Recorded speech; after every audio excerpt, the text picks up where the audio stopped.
चलो तो यहाँ देखो, सबसे पहले शुरुआत होता है ऋषि पंथ। ऋषि पंथ नाम लग रहा है कि तुमको हिंदू है, नहीं मुस्लिम का है। ये कश्मीर में 15 और 16वीं सदी में है ना, 15-16 सेंचुरी में सूफीवाद बता दीजिए, जो टोपी पहन के गाना गाते हैं, उसके द्वारा ऋषि पंथ का उदय हुआ। इस पंथ का स्थापना कौन किया था? तो एक नासिरुद्दीन वली था। कौन था? नासिरुद्दीन वली। कश्मीर में किया था। तो ऋषि पंथ कहाँ का है? नासिरुद्दीन वली, जो कि कहाँ पर है? कश्मीर में। ठीक है। उसके बाद आते हैं, एक एक लाइन हम लोग समझते हैं। सूफी लोग जो है सूफी लोग जो है हिंदू लोग से क्या सीखा? हम लोग भी सूफी लोग से सीखे। हम लोग का धर्म सूफी लोग से क्या सीखा? हम लोग का धर्म सूफी लोग से सीखा। इस्लाम में देखते हो एक ही धर्म का, एक ही भगवान का पूजा होता है। हम लोग ऐसा 75 भगवान थोड़ी है, ये वो 2 भगवान है। तो वही हम लोग सीखे, उसको बोलते हैं मोनोथिज्म इंग्लिश में, और हिंदी में बोलते हैं केशवरवाद। हम लोग से क्या सीखा वो लोग? तो हम लोग योगा वोगा करते थे ना, तो वो अपने धर्म में एक योगी है ना, योगी पंथ, वो लोग योगा वोगा करता था, तो वो लोग हम लोग से योगा वगैरह करना सीखा। ठीक है। याद रहे, एक निजामुद्दीन औलिया है जिनका दिल्ली में दरगाह है, मतलब दरगाह मतलब मंदिर उनका, उनको योगी भी बोला जाता था। क्या बोला जाता था? योगी। निजामुद्दीन औलिया को। ठीक है। रॉक स्टार फिल्म देखा है? ख्वाजा मेरे ख्वाजा, तो उसमें निजामुद्दीन औलिया का ही दरबार है। ठीक है। हाँ, वो जो धक्का खा के बाहर जाता है। उलेमा पूछेगा, उलेमा मुस्लिम में किसको बोला जाता है? उलेमा तो मुस्लिम विद्वान, मुस्लिम में जो बहुत तेज लोग रहता है उसको क्या बोलते हैं? उलेमा। तो तुम्हारी कोई सहेली रहेगी मुस्लिम, उसको नाम रख देना उलेमा, बशर्ते बैल ना हो। उलेमा इस्लाम धर्म का ज्ञाता था। ठीक है ना। इस परिपाटी के संरक्षक होने के नाते वो धार्मिक कानूनी अध्याय संबंधी जिम्मेदारी निभाते थे। जैसे हम लोग में पंडित होते हैं, उस समय क्या होता है? उलेमा होता है। ठीक है। मुस्लिम शासकों को उलेमा के मार्गदर्शन पर चलना पड़ता था। जो उलेमा कह देगा, मुस्लिम शासक जैसे अकबर है चाहे कोई भी है, उस सबको उसी के अनुसार चलना है। बहुत सारा शासक इसका बात मानता भी नहीं था, जैसे अलाउद्दीन खिलजी उलेमा का बात नहीं मानता था। उलेमा शरिया के अमल सुनिश्चित करवाते थे। शरिया मतलब क्या होता है? मुस्लिम कानून होता है। तो मुस्लिम कानून को फॉलो कौन कराएगा? उलेमा। और उलेमा किसको कहेगा ये चीज़ फॉलो करने के लिए? राजा को। ठीक है। अब यहाँ पे कुछ डेट है देखो। सबसे पहले पता है मुसलमान लोग कहाँ से आया हम लोग के देश में? तो 1711 में सबसे पहले मोहम्मद बिन काजिम था, जो अरबी था, अरबी सेनापति था। अरबी आक्रमण हुआ सिंध विजय करके 1711 में। वही मोहम्मद बिन काजिम, वही सबसे पहली बार मुस्लिम आक्रमण। हाँ 711 ईस्वी में वही सबसे पहले मुस्लिम आक्रमण किया। उसके बाद आया फिर से तुमको बाबर, ये सब फिर देखने को मिलता है। ठीक है। फिर से इसके बाद जब हम लोग को ये देखते हैं अलाउद्दीन खिलजी, मोहम्मद बिन तुगलक, ये सब जो शासक हैं दिल्ली सल्तनत, तो वो कब से कब इसका टाइम पीरियड है? तो 13 सेंचुरी से लेके, मतलब 13 सेंचुरी के आसपास का टाइम पीरियड है। इसमें बहुत तुर्क है ना, भारत के बगल में है, थोड़ा दूर पर है। तुर्की लोग, अफ़गानी लोग, अफ़गानिस्तान से, उन लोग का शासन रहा। फिर मुग़ल लोग कब आया? मुग़ल लोग आया 16वीं शताब्दी में। 1526 में क्या हुआ था? पानीपत का युद्ध हुआ था। इसमें बाबर इब्राहिम लोदी को हरा के क्या किया? मुग़ल वंश का स्थापना किया। फिर 18 सेंचुरी में आते हैं, तो इस समय बहुत सारा क्षेत्रीय राज्य, मतलब और भी आसपास का जो राज्य सब है छोटा छोटा, ये सब भी उभर के आने लगा। ये सब में भी कौन सा? पहले हिंदू चल रहा था, लेकिन अब कौन सा आने लगा? मुसलमान। अशोक सब का नाम सुने हो? अशोक राजा अशोक, नहीं बड़ी गड़बड़ है। तो वो लोग हिंदू था। ठीक है। तब बुक में नहीं दिया हुआ सिंधु। ठीक। संत और सूफियों में बहुत अधिक समानता थी। बोले हैं कि संत में या सूफी में बहुत समानता है, दोनों में सिमिलरिटी बहुत है। इस्लाम के केशवरवाद से प्रभावित है। केशवरवाद मतलब एक भगवान की पूजा वाला। हम लोग भी देखते हो 75 भगवान है। सूफी संत अल्लाह के साथ प्रेमी जैसा जुड़ाव रहना चाहते थे। सूफी लोग क्या करता था? टोपी पहन के वो समझता था कि वो भगवान है, हमको उनसे प्यार करना है, ऐसा मतलब प्यार वाला भाव करता था। गाना वाना जैसे आशिक लोग कैसे अपनी गर्लफ्रेंड के लिए गाना गाता है, उसे लोग गाता है। ठीक है। अब यहाँ पे आते हैं शरिया के बारे में। शरिया क्या है? मुस्लिम कानून है। ठीक है ना। कानून शरीफ और हदीस पर आधारित है। ये जो है कुरान जो है ना, कुरान होता है ना, जैसे हम लोग में रामायण, महाभारत, भगवद गीता ये सब होता है, तो मुसलमान लोग में कुरान होता है। वो किस पे आधारित है? शरीफ और हदीस पर आधारित है। ठीक है ना। हदीस क्या होता है? तो हदीस का अर्थ है पैगम्बर साहब से जुड़ी परंपराएं, जिनके अंतर्गत उनके स्मृति शब्द या क्रियाकलाप भी आते हैं। देखो हम लोग में भगवान जो होते हैं, तो कोई भगवान का नाम बोलते हैं शंकर जी सब। इन लोग में जो सबसे बड़ा भगवान है उसका नाम है पैगंबर। तो हदीस में है ना, वो जो पैगंबर साहब है ना इन मुस्लिमों के सबसे बड़े भगवान, वो लोग जो बोल के गए हुए ना, वो सारा बात किस में लिखा गया है? हदीस में। और वही हदीस और शरीफ के बात को लेकर कुरान में शामिल कर दिया गया है, जो मुस्लिम लोग का सबसे पवित्र बुक है। ठीक है, अब यहाँ पे देखो, एक शब्द होता है कियास, एक शब्द होता है इजमा। कियास मतलब होता है सिरदृष्टता के आधार पर तर्क। इजमा मतलब होता है समुदाय की सहमति। कियास मतलब कि हम कियास लगा रहे कि हाँ ये चीज़ होना चाहिए, ये चीज़ ऐसे होना चाहिए। इजमा का मतलब होता है समुदाय की सहमति, मतलब हम लोग आपस में मिले और बोले नहीं नहीं ये चीज़ तो होगा, हम लोग सब इस पर सहमति है, तो ये क्या हो गया? इजमा हो गया। ठीक है, इस तरह से जो सरिया है कुरान, हदीस, कियास, इजमा से अद्भुत है। तो सरिया जो है मतलब मुस्लिम कानून कैसी क्या चीज़ से मिलके बना? कुरान से। कुरान क्या चीज़ से मिलके बना था? हदीस से और सड़िया। सरिया नहीं, कियास से, कियास और इजमा से। ठीक है, समझ में आया? बाउंस नहीं ना हो रहा?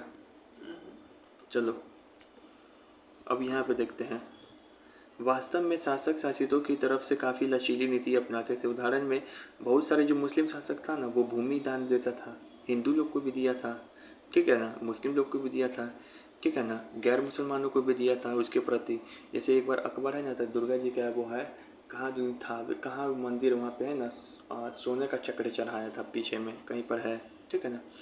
जैसे मुगल बादशाह है ना अकबर, अकबर तो दान दिया ही, लेकिन औरंगजेब का नाम सुनिएगा तो बहुत कट्टर है, वो भी दान दिया था, हिंदू को नहीं, मुस्लिम को। ठीक है, तो हिंदू को देगा। उसके बाद है यहाँ पे पूछेगा सुल्तान के गिरजाघर, एक वो है ना सुल्तान के गिरजाघर, वो कहाँ पर है? तो सुल्तान का गिरजाघर है ना अकबर ने बनवाया था, ठीक है ना। नहीं, खंबात के गिरजाघर नाम है, खंबात का गिरजाघर अकबर ने बनवाया था, ठीक है ना। खंबात का गिरजाघर किसने बनवाया था? अकबर ने। गिरजाघर मतलब क्या है? गिरजाघर किसको बोलते हैं? अरे क्रिश्चियन लोग का नहीं जो होता है जो चर्च, चर्च को ही बोलते हैं। तो खंबात में वो चर्च बनवाया था, कौन? अकबर बनवाया था। तो इन सब से क्या पता चल रहा है कि लोग दान उन भी देता था बहुत सारे धर्म को भी, ठीक है, खासकर लेकिन मुसलमान को ही ज़्यादा देगा, क्योंकि इस समय मुस्लिम लोग ज़्यादा देता है इन लोग का। अब हम बताएं निजामुद्दीन औलिया, ये सबसे बड़े सूफी संत हैं, मतलब सबसे बड़े भारत में क्या है, फेमस है। निजामुद्दीन औलिया का शीश था 3 गो, एक बहाउद्दीन गरीब था, बहाउद्दीन गरीब, यही जो है एक मतलब निजामुद्दीन औलिया है, तो वो कोई ना कोई अपना कोचिंग खोलेंगे, कॉन्सेप्ट बताए थे, उनके कोचिंग का नाम था चिश्ती सिलसिला। क्या नाम था?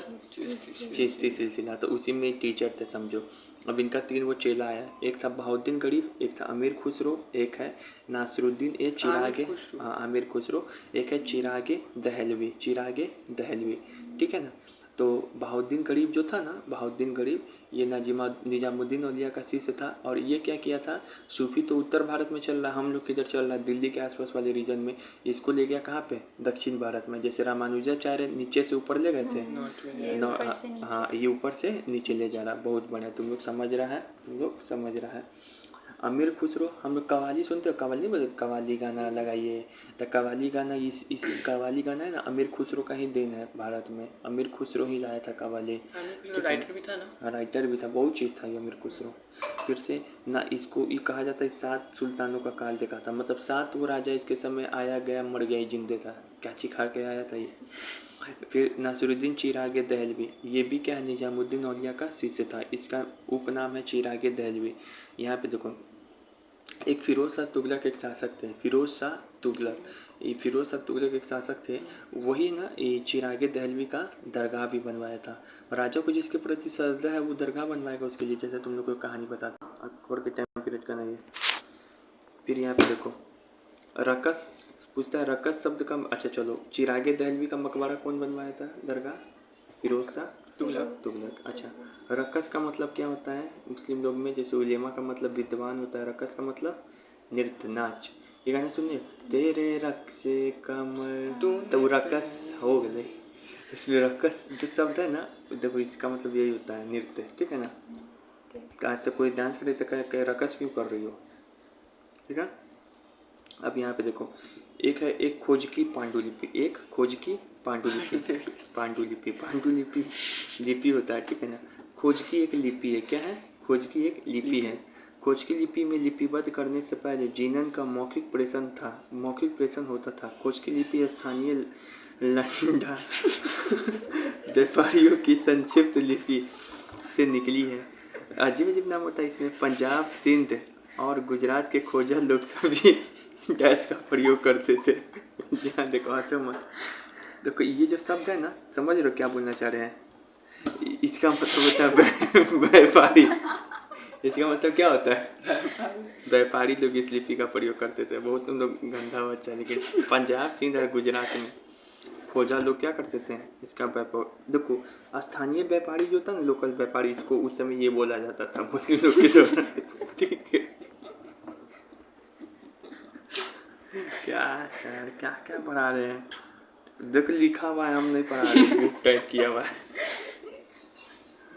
ठीक है, चलो हटा। तू जो हंस रहा है, तू तो गलत बात समझ रहा है, मुंह पे मार खा जाएगा। चलो पे अब आते हैं यहाँ पर।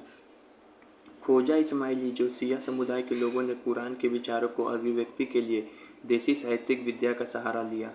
देखो जो खोजा इस्माइली था ना, खोजा इस्माइली एक सिया एक सुन्नी होता है मुसलमान धर्म में। सिया सुन्नी धर्म होता है। हम लोग में बहुत सारा धर्म होता है, उसमें दुइये वो होता है लगभग, सिया सुन्नी।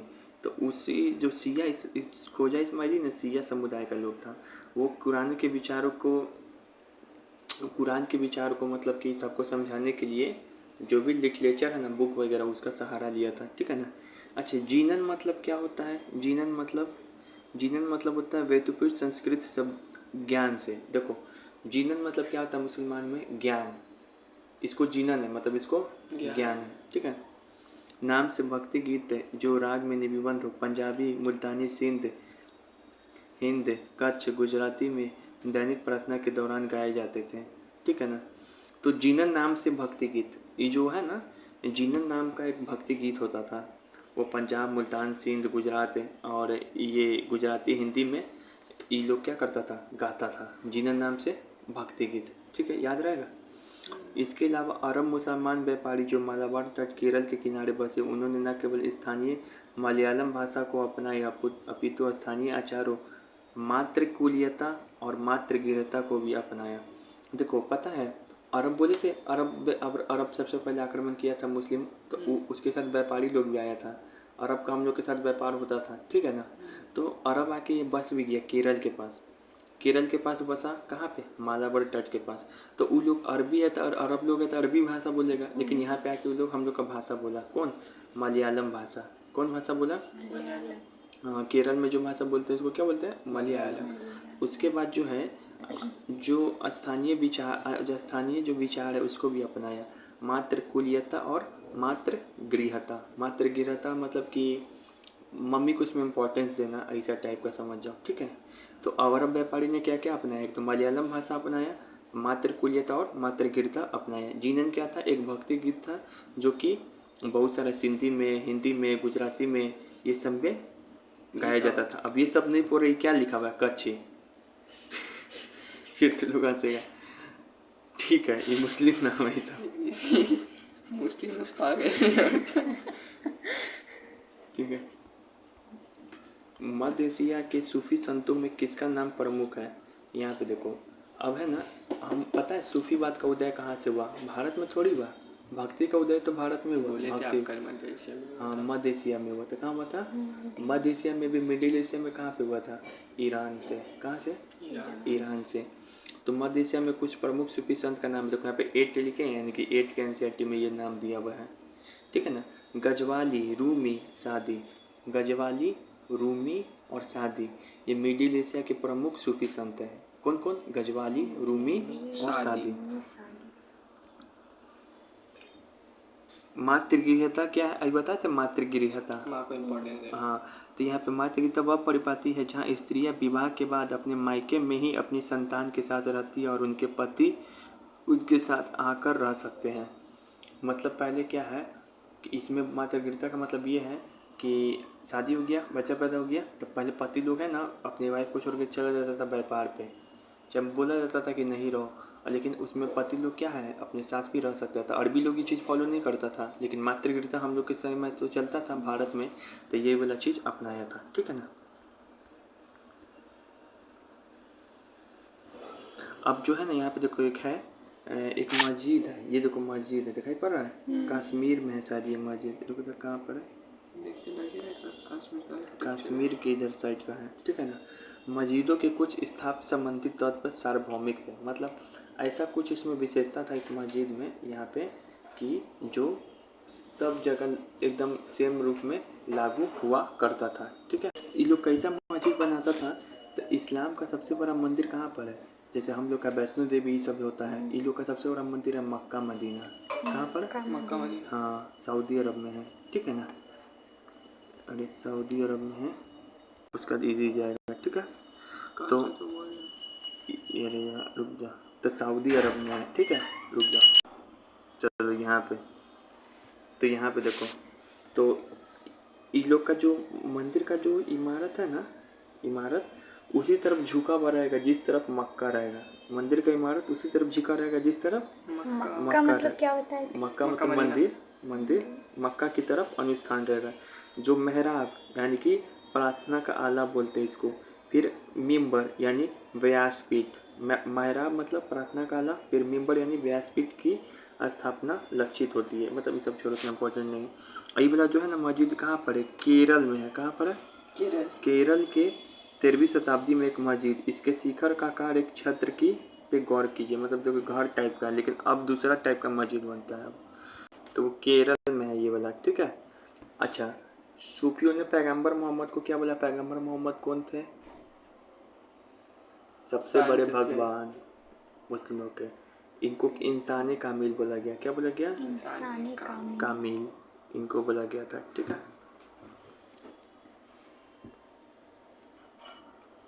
अच्छा, फिर यहाँ पे देखो, जिन इतिहासकारों ने 8वीं से 14वीं शताब्दी के मध्य सांस्कृतिक ग्रंथों और अभिलेखों का अध्ययन किया, वो इस तथ्य को उजागर करते हैं कि इनमें मुसलमान शब्द का शायद ही प्रयोग हुआ होगा। मतलब 8th सेंचुरी से 14th सेंचुरी तक मुसलमान शब्द का भारत में प्रयोग नहीं होता था, ठीक है, याद रहेगा। इसके विपरीत लोगों का वर्गीकरण उनके जन्म स्थान के आधार पर किया जाता था। इस तरह तुर्की मुसलमानों को तुरुक्स और तजाकिस्तान से आए लोगों को ताजिक और फारस से आए लोगों को पारसिक संबोधित किया गया। यदा अन्य लोगों को दिए गए नाम में परिभाषाओं के साथ भी जोड़ा गया। उदाहरणतः तुर्क और अफगान को शक और यवन भी कहा गया। देखो यहाँ पर यही बोलना चाह रहा है हिस्टोरियन कि पता है कि ये बोलना चाह रहा है कि मुस्लिम शब्द का प्रयोग होता ही नहीं था। अभी मुस्लिम बोल रहे हैं, लेकिन पहले शुरुआत में मुस्लिम शब्द का प्रयोग होता ही नहीं था। लेकिन जो तुर्क से आ रहा है वो भी मुस्लिम है, जो तजाकिस्तान से आ रहा है वो भी मुस्लिम है, जो फारस से आ रहा है वो भी मुस्लिम है। तो इन लोगों को क्या बोलते थे? तो तुर्क से आए जो मुसलमान है ना, उसको बोला जाता था तुरुस्क। क्या बोलते थे? तजाकिस्तान से आए जो मुस्लिम, उसको बोलते थे ताजिक। क्या बोलते थे? फारस से जो आया उसको बोलते थे पारसिक। और फिर तुर्क और अफगानों को और क्या बोलते थे? शक और यवन। ठीक है, मतलब ये बोलते थे। फिर धीरे धीरे शब्द मुसलमान आने लगा, ठीक है। अच्छा चलो, तो यहाँ पे यही बात पूछ रहा है, क्या 8 से 14 सेंचुरी के मध्य लिखे गए ग्रंथों में हिंदू मुसलमान शब्द का प्रयोग किया गया? हिंदू शब्द का भी प्रयोग नहीं होता था, बाद में नहीं। तुर्क मुसलमानों को क्या बोला जाता था? तुरुस्क। क्या बोला जाता था? शक और यवन शब्द किसके लिए प्रयोग हुआ है? शक और यवन तुर्क और अफगान मुसलमान हेतु, ठीक है। तुर्क को भी तुरुस्क बोलते हैं, लेकिन तुर्क और अफगान मुसलमान को शक और यवन भी बोलते हैं, ठीक है। जैसे हम लोग को बिहारी बोलते हैं, वही बात है, जहाँ से आते हैं वहाँ से।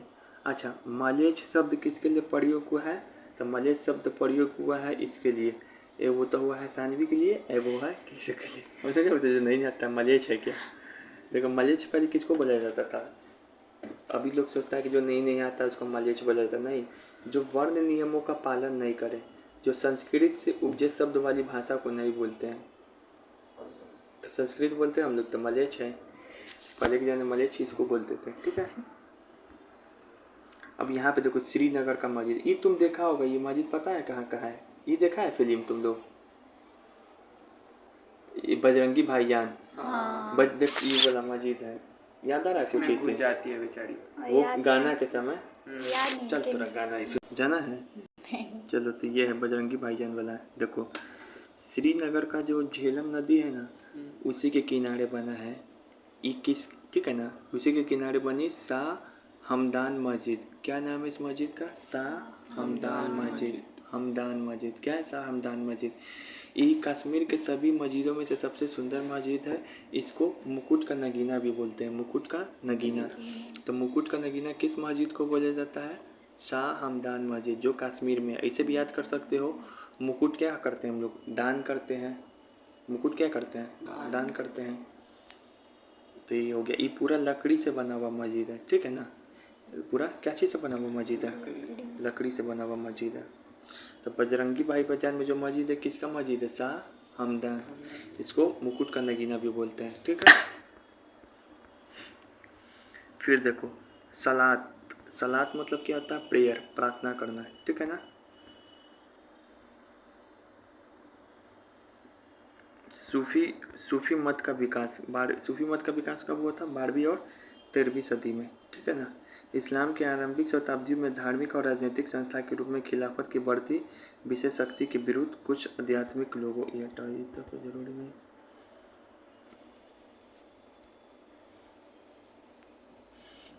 यहाँ पे आते हैं।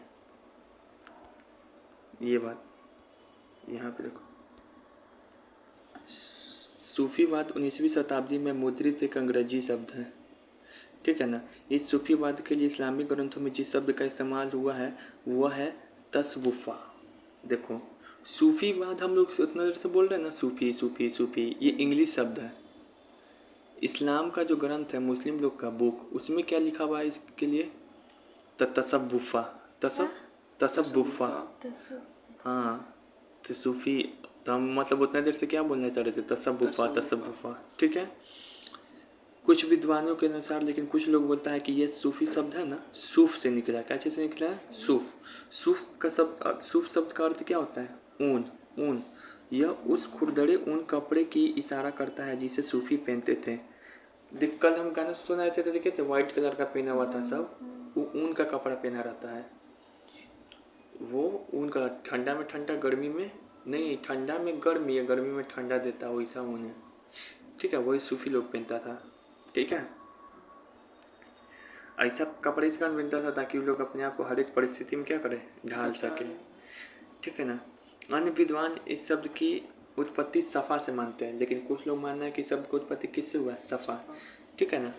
सफ़ा का अर्थ क्या होता है? साफ, यानी कि पवित्र। यह भी संभव है कि यह शब्द सफ़ा से निकला है, जो पैगंबर की मस्जिद के बाहर एक चबूतरा था, ठीक है ना। और सफ़ा का मतलब एक और भी होता है, जो पैगंबर है मतलब भगवान थे, उसके बाहर मस्जिद के बाहर देखने बैठने वाला बना रहता है चबूतरा, वहाँ से बना हुआ है, जहाँ उनके अनुयायी धर्म के लिए आते थे। तो देखो, तो हम क्या बोले हैं तुमको? सूफी शब्द अंग्रेजी शब्द है, इस्लाम ग्रंथ में इसके लिए प्रयोग हुआ तसव्वुफ़। और कोई लोग बोलता है कि सूफ शब्द से निकला है, जिसका मतलब होता है ऊन। फिर कोई लोग बोला सफ़ा शब्द से। सफ़ा का मतलब एक बार बताया गया पवित्र, एक बार चबूतरा जो बाहर में बैठा जाता था। अब इस सवाल के जवाब दो, इस्लामी ग्रंथों में सूफीवाद के लिए कौन सा शब्द प्रयोग हुआ है? तसव्वुफ़। सूफ का मतलब ऊन, सफ़ा का मतलब मस्जिद का चबूतरा या फिर साफ, ठीक है।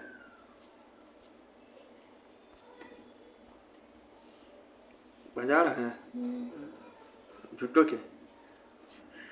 अब यहाँ पे देखो, इस्लाम की आरंभिक शताब्दियों में धार्मिक और राजनीतिक संस्था में खिलाफत की बढ़ती विषय शक्ति के विरुद्ध कुछ आध्यात्मिक लोगों का रहस्यवाद और वैराग की ओर झुकाव बढ़ा।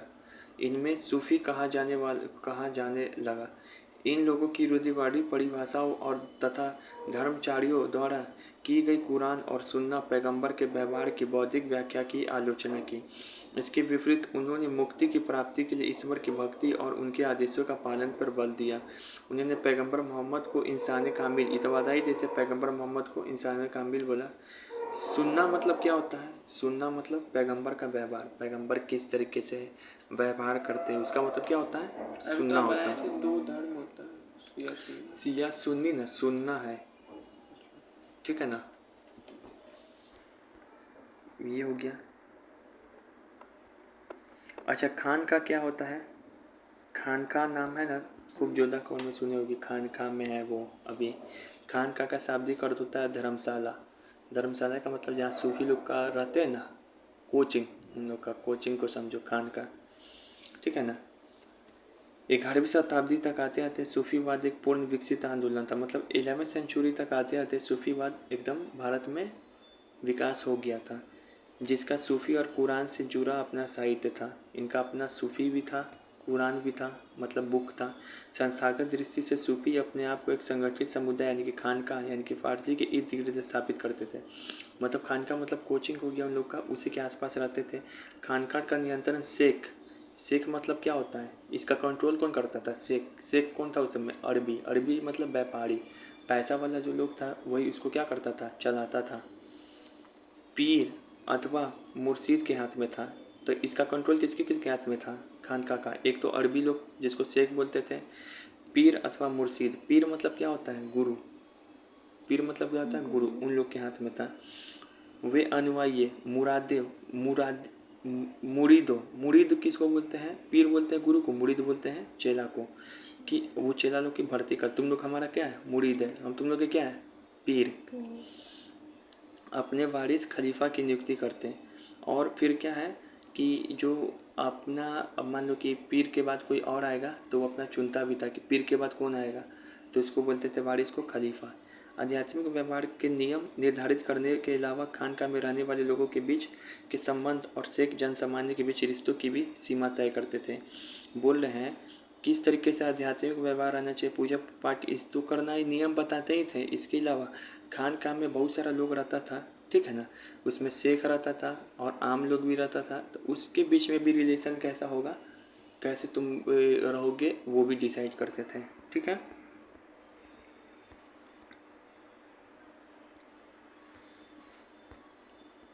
अब यहाँ पे देखो सिलसिला, सिलसिला, सिलसिला क्या है, सिलसिला का मतलब होता है, सिलसिला ये प्यार का वो चीज़ नहीं चल रहा है। सिलसिला का अर्थ होता है सूफी वंशावली, सूफी वंशावली। मतलब देखो सिलसिला का मतलब होता है क्या, सिलसिला नहीं, सबसे सिलसिला है एक लगातार कोई चीज़ होना, ठीक है ना। सिलसिला एक वंशावली है, सूफी वंशावली, सूफी वंशावली को ही सिलसिला बोलते हैं। देखो मतलब कि ये एक जंजीर टाइप का होता है। जंजीर कैसा जंजीर है, तो सबसे पहले पैगंबर आएंगे ऊपर वाले, फिर उसके बाद आता है मोहम्मद, फिर शेख आता है, फिर मुरीद आएगा, फिर जनसमान आएगा। इसी सिलसिला को बोलते हैं, ठीक है। पहले गुरु आएगा, भगवान आएंगे, फिर गुरु आएंगे, फिर बच्चे आएंगे, यही चीज़ हो गया। 12वीं शताब्दी के आसपास इस्लामी दुनिया में सिलसिलों का गठन होने लगा। 12वीं सेंचुरी के आसपास ऐसा सिलसिला चलने लगा। अब मतलब कोचिंग है तो कोचिंग बहुत सारा टीचर का भर्ती होने लगा, फिर अगला टीचर आएंगे, अगला टीचर आएंगे, ये सिलसिला वाला काम होने लगा। सिलसिला का शाब्दिक अर्थ होता है जंजीर, जो शेख और मुरीद के बीच होता है। मतलब हमारे तुम्हारे बीच में जो रिलेशन है वही सिलसिला हो गया, जंजीर, ठीक है ना। बीच के एक अंतर के रिश्ते का बोधक है, जिसकी पहली अट करी मोहम्मद, ये पहली, ये जो हमारे थोड़ा सा जंजीर है, लेकिन ये जंजीर और ऊपर से भी जुड़ रहा है, कहाँ से, सरस्वती जी से। हम लोग में हिंदू में, और लोग में पैगंबर से। पैगंबर लोग का सबसे ऊपर भगवान। हाँ, इस कड़ी के द्वारा आध्यात्मिक शक्ति और आशीर्वाद मुरादों तक पहुँचता है। अब ऊपर से आएगा आशीर्वाद हम पे, फिर हम अपना पहुँचाएंगे तुम पे, फिर तुम आम लोगों पे पहुँचाएगा, पड़ेगा। ये मेरे सर ये पढ़ाए थे। दीक्षा की दृष्टि अनुष्ठान विकसित करने के लिए जिसे दीक्षित निष्ठा का वचन देना होता था। अब इसमें क्या होना पड़ता था पता है, दीक्षित होने के लिए वचन देना होता था। हम सर बहुत पढ़ाई करेंगे। टकला भी होना पड़ता था, सिर मुंडाकर, टेगड़ी लगे, और फिर टेगड़ी लगे वस्त्र भी धारण करना। टकला होना वचन देकर, टेगड़ी लगे वस्त्र भी धारण करना पड़ता था। समझ में आया, हलवा है।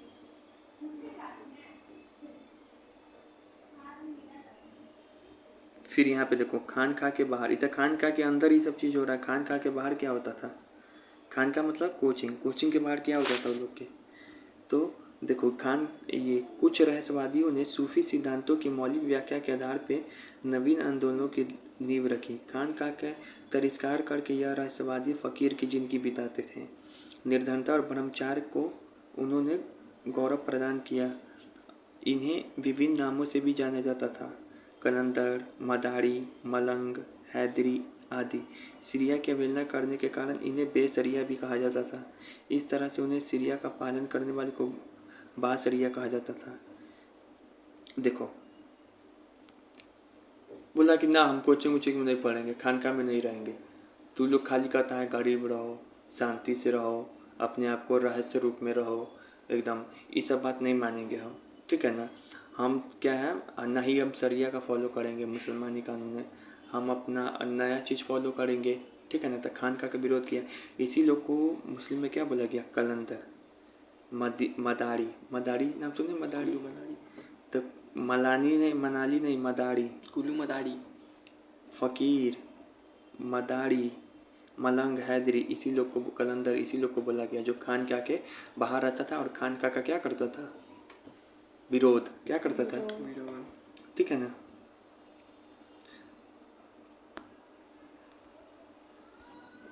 हाँ यहाँ देखो, तो एक होता था, एक शब्द है बाशरिया, एक है बेशरिया। बाशरिया का मतलब क्या है कि जो शरिया का पालन करे, मतलब जो कानून का पालन करे, ठीक है ना। जो शरिया का पालन करे उसको बाशरिया बोलते थे। इसमें कलंदर, मदारी, मलंग, हैदरी, सूफी ये सब आते थे। जो शरिया यानी कि कानून का पालन नहीं करे उसको बेशरिया बोलते थे, ठीक है ना। सॉरी, बाशरिया उसको बोलते हैं जो कानून का पालन करे, ठीक है ना। तो इसमें बाशरिया मतलब तो वो हो गया, सूफी लोग हो गया, खानका में रहता था, जो खानका के बाहर रहता था वो सबको बेशरिया। उसमें आता था कौन, कलंदर, मदारी, मलंग, हैदरी, ये सब क्या है, बेशरिया है। ये सब भी सूफी है, लेकिन कैसा सूफी है, बेशरिया सूफी, मतलब बेशर्म सूफी, ऐसे याद कर लो, बेशरिया, ठीक है। उस्र मतलब क्या होता था, उस्र मतलब लोग का पर्व है उस्र। उस्र एक अरबी शब्द है जिसका अर्थ होता है विवाह। उस्र को सूफी संत की पुण्यतिथि और विवाह के रूप में जाना जाता था। किसी सूफी संत का मतलब विवाह हो रहा है तो उसको कह देंगे उस्र। किसी सूफी संत का मतलब पुण्यतिथि हो रहा है तो उसको क्या कह देंगे, उस्र। बात सूफी संत में सिखाया जाता था कि शादी उदी नहीं करना, गरीब बन के रहना। किया नहीं है, सूफी संत भी शादी किया। सिखाया जाता था कि गरीब, अलग अलग और भी सूफी संत का विचार अलग अलग टाइप का है। सूफी वंश का नाम कैसे पड़ा, सूफी वंश का नाम कैसे पड़ा, ज़्यादातर सूफी वंश उन्हें स्थापित करने वाले नाम पर ही पड़ गया, ठीक है ना। का जैसे कि देखो, बहुत सारा भी सूफी सिलसिला बढ़ाएंगे, जैसे कि चिश्ती सिलसिला हो गया, तो निजामुद्दीन चिश्ती है, उनके नाम पे पड़ गया, सलीम चिश्ती के नाम पे पड़ गया चिश्ती सिलसिला। खान सर का कोचिंग का नाम कैसे पड़ा है, Khan GS research centre, Khan sir के नाम पे पड़ गया। फिर एक कादरी सिलसिला पड़ा, उसका नाम कैसे पड़ा, तो उसका जो संस्थापक था शेख अब्दुल कादिर जिलानी, उसके नाम पे पड़ गया। तो या तो उनके जन्म स्थान के नाम पे पड़ा, ठीक है ना, या फिर डायरेक्ट उनके नाम पे पड़ गया। जैसे चिश्ती नाम कैसे पड़ा है, तो चिश्ती एक अफ़गानिस्तान में शहर है, तो वहाँ पर जो सिलसिला कोचिंग खुला उसका नाम पड़ गया चिश्ती, ठीक है। अच्छा, वली किसको बोलते हैं, अभी पढ़ाए थे शुरुआत में, ऋषि पंथ का निजामुद्दीन वली ऐसे ही कुछ करके कोई स्थापना किया था। वली मतलब होता है वो आदमी जो अल्लाह के एकदम नज़दीक हो, अल्लाह के एकदम नज़दीक हो। तुम जैसे हमको भगवान से बहुत कांटेक्ट है, ऐसा कोई कहेगा तो क्या कहेंगे, वली। वली वली ईश्वर का मित्र, वह सूफी जो अल्लाह के एकदम नज़दीक होने का दावा करता हो, मेरे पास चमत्कार है, हम अल्लाह के बहुत नज़दीक है। तो तुम वली हो क्या, तुम वली, ठीक है ना। अच्छा, अभी खानका पढ़ाएंगे, इस बड़ी खानका करिए। अब इन लोग का है ना, ये निजामुद्दीन औलिया का खानका कहाँ है, एक सवाल दिया हुआ है। मतलब इनका कोचिंग कहाँ था, तो इनका कोचिंग था दिल्ली में। दिल्ली में कहाँ पर, गयासपुर में। कहाँ पे, गयासपुर, यमुना नदी के पास है। अब बस हम लोग नज़दीक ही हैं, 1 2 3 4 5 6 7 8 9 10, बस नज़दीक है, ये सब ज़्यादा नहीं है। टफ ख़त्म हो गया। कल से बोले यार। किस ग्रंथ में तसव्वुफ़ के मायने और इसका पालन करने वाले सूफियों के बारे में बताया गया है। तसव्वुफ़ मतलब बताए हैं, तसव्वुफ़ा मतलब सूफ़ी संत। तो सूफी संत को कैसा विचार फॉलो करना चाहिए, कैसे रहना चाहिए, कैसे बोलना चाहिए, ये सारा बात किस में लिखा पता है? कशफ उल महजूब नामक बुक में। और ये बुक किसका है? अबुल हसन उजवीर, अबुल हसन उजवीर, ठीक है ना, अबुल हसन उजवीर।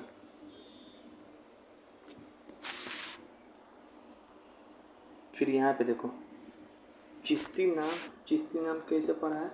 अफगानिस्तान के चिश्ती शहर पे पढ़ा है, ठीक है ना। चिश्ती सिलसिला का मुख्य उपदेशक कौन है? तो ये देखो एक चिश्ती नाम की, अब हम लोग कोचिंग पढ़ने वाले एक एक करके कोचिंग। पहला इसमें कोचिंग कौन आ रहा है? चिश्ती। कौन कोचिंग आ रहा है? चिश्ती, ठीक है ना। अब चिश्ती कोचिंग पढ़ने जा रहे हैं। एक कहाँ पर, एक कोचिंग के नाम कैसे पढ़ा है? अफगानिस्तान के शहर नाम पे, ठीक है ना। इसमें 5 बुक टीचर है। सबसे पहले है शेख मुहिद्दीन चिश्ती। गरीब नवाज इन्हीं को बोलते हैं, या ख्वाजा गरीब नवाज, या गरीब नवाज। तो चलो शेख निजामुद्दीन चिश्ती, शेख मुहिद्दीन चिश्ती, इनको बोलते हैं गरीब नवाज, ठीक है ना। ये इनका दरगाह कहाँ पर है ये सब पूछता है, तो अजमेर राजस्थान में। वही फोटो जाके देख लेना। अच्छा, अजमेर पिछला कहाँ? ख्वाजा कुतुबुद्दीन बख्तियार काकी, ख्वाजा कुतुबुद्दीन, हाँ ये सेकेंड है उनके। ये क्या हो गए? चेला हो गए ये बख्तियार काकी। ये इनका भी तो कहाँ पर है? दिल्ली में। चेला होना जरूरी है? हाँ, कहाँ पर है? दिल्ली में कुतुब मीनार है, इन्हीं की याद में बनाया गया है। कुतुबुद्दीन ऐबक की शुरुआत किया था कुतुब मीनार इसको, फिर उसके बाद इल्तुतमिश आया, फिर लास्ट में फिरोज शाह तुगलक भी बनाएगा। शेख फरीदुद्दीन गजे शक्कर, इसको बाबा फ़कीर भी बोलते हैं इनको। इनका दरगाह कहाँ है? अजोधन पाकिस्तान में है, या फिर पंजाब उस समय बोलते थे, ठीक है। शेख निजामुद्दीन औलिया, सबसे फेमस संत यही है, ई वाला पहला वाला निजामुद्दीन औलिया। इनको सुल्तान ए मखेस भी बोलते थे, सुल्तान ए उल मखेस भी बोलते थे। इनका कहाँ पर है? दिल्ली में है। यहाँ पे तो हम गए भी हैं बचपन में। शेख नासिरुद्दीन चिरागे दहलवी, बताए थे निजामुद्दीन औलिया के वो शिष्य था चिरागे दहलवी भी। इसका दरगाह FSC स्थापना किया था। इसका भी दरगाह कहाँ है? दिल्ली में। फिर लास्ट में आता है कौन? बंदन नवाज गैसुद्दीराज, इनका मकबरा है कहाँ पे? भले ये दरगाह कहाँ पर है? कोचिंग एक तरीके से बोल सकते हैं गुलबर्गा। जहाँ पे इनका कोचिंग था वो मर गया, तब क्या बन जाएगा? वहाँ पे इनका मंदिर बन जाएगा, तो गुलबर्गा, ठीक है ना। तो चलो, तो कैसे एक लाइन से है? मकूफ नील। माँ से क्या है? मुहिद्दीन चिश्ती। कू से क्या है? कुतुबुद्दीन बख्तियार काकी। फ़ से क्या है? फ़खरुद्दीन गजे शक्कर, जिसको बाबा फरीद बोलते हैं। नी से निजामुद्दीन औलिया, जिसको सुल्तान मखेस बोलते हैं। फिर ना से नासिरुद्दीन चिरागे दहलवी, ठीक है। और लास्ट में गैसुद्दीराज, ठीक है। बोर नहीं ना हो रहा है?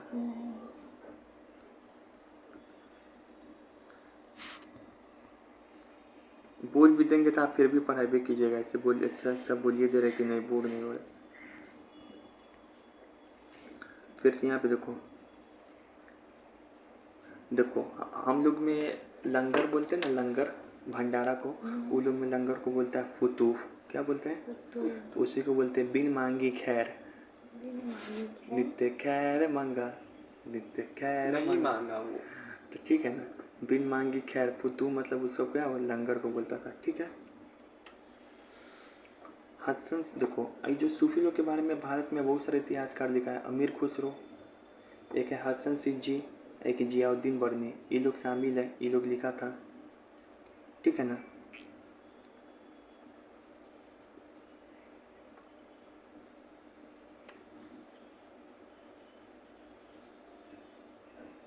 ये सभी लोग शेख के बारे में लिखा।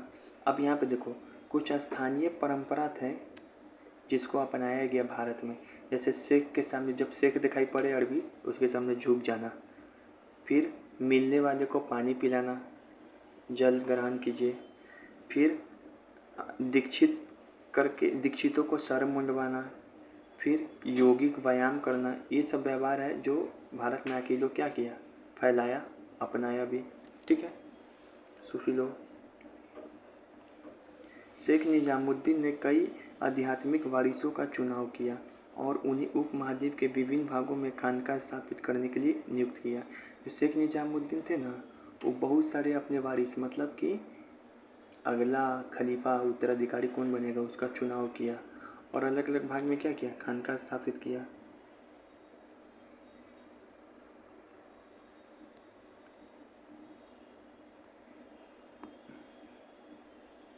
तो एक शब्द यहाँ पे फिर आ गया जियारत। जियारत क्या होता है, तो इस्लाम लोग में बहुत प्रचलित है। इस अवसर पे क्या करते हैं, आशीर्वाद लेते हैं, बरकत मांगते हैं, हमको ज्ञान दीजिए, सक्सेसफुल हो जाए, इसी को जियारत बोलते हैं मुसलमान में। तुम लोग कितना मुसलमान लोग के बारे में पढ़ा है, ऐसा पढ़ा है कभी? मतलब अच्छा नहीं लग रहा है दुनिया में कितना चीज़ होता है। वो हम लोग का हिंदू में खाली इतना पढ़ पढ़ के पागल नहीं हो रहा होगा, हम लोग मुस्लिम में वो नहीं पढ़ सकते। 1039 ईस्वी में क्या हुआ, अबुल हसन हुजवीरी। अबुल हसन हुजवीरी के बारे में कल हम बताए हैं, बताओ कौन बताएगा? भूल गया हम। अबुल हसन हुजवीरी ये अफ़गानिस्तान के शहर गजनी के निकट हुजबूर के रहने वाले थे। अफ़गानिस्तान के बताए थे तुर्की सेना में कैदी के रूप में आए थे लाहौर में, ठीक है ना, सिंधी नदी पार करके आए और लाहौर में ही बस गए। और फारसी में कैसी कुछ भाषा में, फारसी में एक बुक लिखे थे ये कसफुल महजूब। कसफुल महजूब, ये कसफुल महजूब का होता है परंदे वाला बेपर्दगी, क्या है, जिसमें तसव्वुफ यानी कि कैसे सूफी लोग को रहना है, आचार विचार सिखाए थे। ये बताए थे कि नहीं? 1039 फिर से, लेकिन इनका भारत में ही मृत्यु हो गया, ये भी बताए थे। सुल्तान रहते थे लाहौर में, मृत्यु तो भारत में। पहले भारत में था लाहौर। हाँ ठीक है ना। फिर सुल्तान मोहम्मद गजनबी का पोता है ना, एक सुल्तान मोहम्मद गजनबी है, तो मोहम्मद गजनबी उसका पोता ने उसके मज़ार पे क्या है, दरगाह बनवा दिया था। कौन? सुल्तान मोहम्मद गजनबी का पोता, ठीक है। आज भी इनको जानते हैं दातागंज बख्श, ये कोई ना कोई फिल्म में जरूर इसका भी जिक्र आया होगा। दातागंज बख्श, इनको दातागंज बख्श भी बोला जाता है। किसको? हजबूरी को। तक दातागंज बख्श के रूप में कौन भी किया थे? अबुल हसन हुजवीरी, जो लाहौर में इनका दरगाह है, कौन बनाया था? सुल्तान मोहम्मद गजनबी का पोता। पोटा मत गिरा देना। अब बताओ कसुफ और महजूब कौन लिखा है? कई बार क्वेश्चन रिपीट हो। हुजबूरी, जिसको दातागंज बख्श भी बोलते हैं। तुम छोटा है तुम लोग, इतना एक साथ देख लिया तो कहाँ से याद होगा? तुम लोग का माइंड तेज किया जा रहा है। अच्छा, एक थे निजामुद्दीन औलिया, इनका झगड़ा बताए थे किससे हुआ था? गयासुद्दीन तुगलक से। गयासुद्दीन तुगलक बंगाल के अभियान पे गया था, तो ये बोला था कि देख बाबा, हम आवत तानी, जो पहले के राजा सब धन दे के गए बान उरवा दे देम धन। तो बोले कि है बुरबक, दिल्ली अभी बहुत दूर है, दिल्ली हनुष्ठ दूर। मर ये गया था बेचारा। अब वो आया ना, दिल्ली आने चाह रहा था, उससे पहले काम तमाम हो गया था, निजामुद्दीन औलिया से झगड़ा हो गया था। तो फिर इसके बाद आएगा मोहम्मद बिन तुगलक, गयासुद्दीन तुगलक का बेटा, तो उसका दरगाह बनाएगा करके बाप रे बाप डर उड़ कर। शेख मोहिद्दीन चिश्ती का दरगाह कहाँ पर है? अजमेर में। जो पहला चिश्ती संत के संस्थापक नहीं बताएं, इनको क्या बोलते हैं? मोहिद्दीन चिश्ती गरीब नवाज।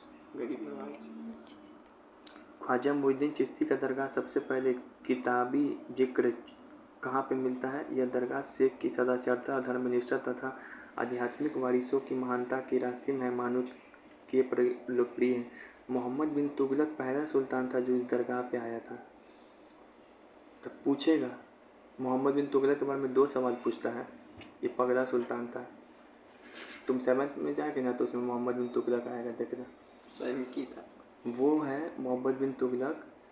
ये मोहम्मद बिन तुगलक के बारे में 2 चीज़ पूछेगा कि पहली बात BBI, मोहम्मद बिन ये शेख मोहिद्दीन चिश्ती की दरगाह यानी कि गरीब नवाज की दरगाह पर जाने वाला पहला संत कौन, पहला सुल्तान कौन था? राजा मोहम्मद बिन तुगलक। ये जो निजामुद्दीन औलिया का दरगाह किसने बनवाया था? तब भी आंसर क्या होगा? मोहम्मद बिन तुगलक, ठीक है।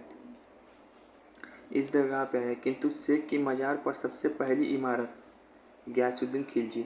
लेकिन देखो, अभी हम बताए हैं कि जो मोइनुद्दीन चिश्ती है गरीब नवाज, इसकी दरगाह पे ना सबसे पहली बार गया था कौन, मोहम्मद बिन तुगलक। इसका दरगाह तो ये नहीं बनवाया था, पहले से बना हुआ था। तब पहली बार इसको बनवाया कौन था, तो एक मालवा का सुल्तान था गयासुद्दीन खिलजी। गयासुद्दीन ये दूसरा खिलजी है, वो स्थापना कराया था। ठीक है, खिलजी, हाँ। अलाउद्दीन खिलजी नहीं, जलालुद्दीन खिलजी नहीं, गयासुद्दीन खिलजी नहीं, दूसरा खिलजी है, मालवा का है। यह दरगाह दिल्ली और गुजरात को जोड़ने वाली व्यापारिक मार्ग पर थी। तो यहाँ पे देखो,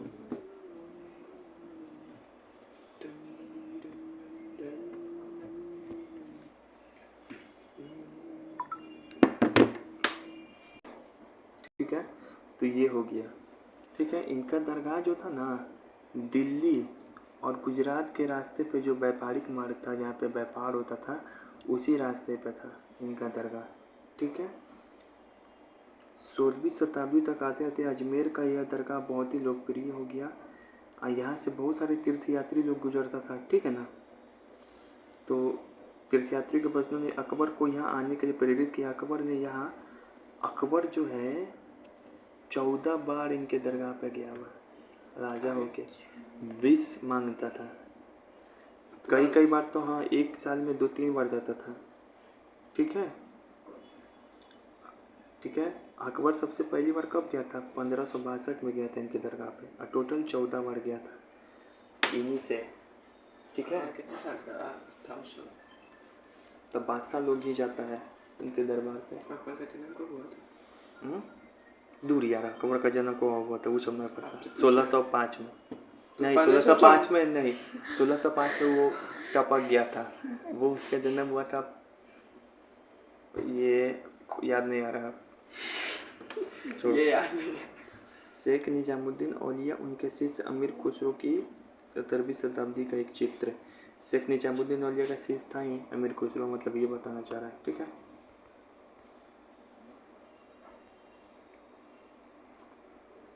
अब यहाँ देखो, ख्वाजा मुइजुद्दीन चिश्ती के दरबार पे जाने वाला पहला सुल्तान कौन था, पढ़ा है MBT।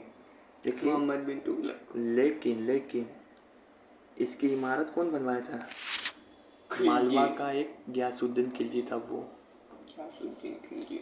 अकबर मोइनुद्दीन चिश्ती के दरगाह पे कितनी बार गया था, 14 बार। अजमेर की तीर्थ यात्रा पर बादशाह जहांगीर का स्वागत करते हुए शेख मनोहर नामक कलाकार का एक चित्र।